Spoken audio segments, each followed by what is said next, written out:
जय छठी माता की। जल बीच ठाड़े बानी कब से सूरज मल, अब जनी देर लगाव हो, अब जनी देर लगाव हो। हाथ जोरी करतानी तोहाँ से गोहरिया, हाथ जोरी करतानी तोहाँ से गोहरिया, रथवा चढ़ल उगियाव हो, रथवा चढ़ल उगियाव हो।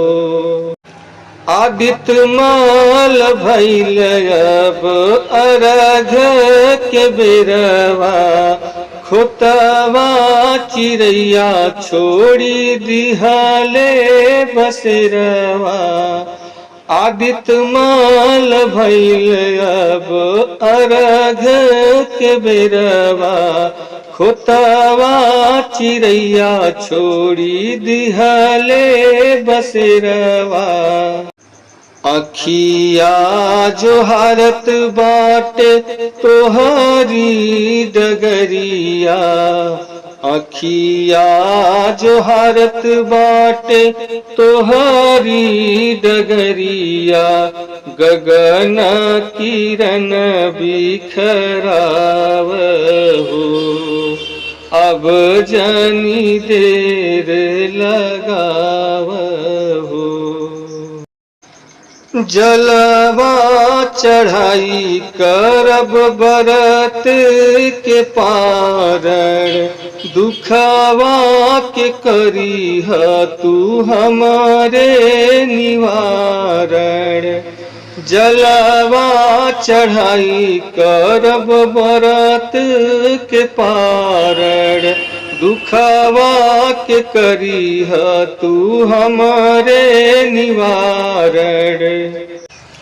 अरे भूखल पियासल बाटी कब से आदित्य देव, भूखल पियासल बाटी कब से आदित्य देव, तिवई पे दया बरसाव हो, अब जनी देर लगाव हो।